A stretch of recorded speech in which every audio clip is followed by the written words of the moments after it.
Postpartum OCD, I finally had a chance to look this up. This is exactly what I had. I had no idea that this was even like a thing, which is surprising because I worked in a mental health studio for mothers specifically. Postpartum OCD affects anywhere between 3 and 5%.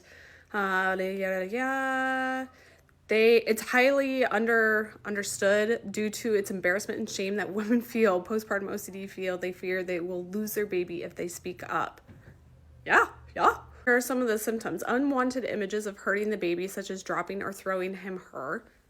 Yep, that was exactly me. I was terrified of, not even terrified of throwing him, but like I had those images in my head of throwing him. And then I was also terrified of dropping him or like hitting his head on a doorway or accidentally dropping him down the stairs.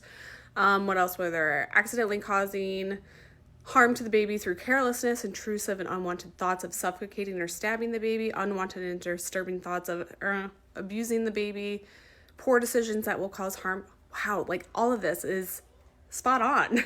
I wish that more OBs would talk about this, and maybe even pediatricians would talk about this during the like follow-up postpartum care, because they screen pretty hardly for depression and anxiety, but they don't really screen for this. Like, had I known that it was normal to have these kinds of thoughts and that I could actually get treatment for it without having my child taken away from me, I would have gotten help way faster, like way fucking faster. It felt so isolating and so scary having those thoughts with my first child.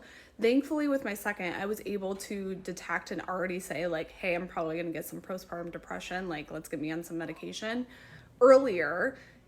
And in this article, it even says that like postpartum OCD can be easily confused with postpartum anxiety and depression. So thank you so much for showing us this and like teaching me about this. This is like, it needs to be talked about more, because I'm assuming that more than 3 to 5% of the population of postpartum mothers probably has this, but they are too terrified to actually speak up about it.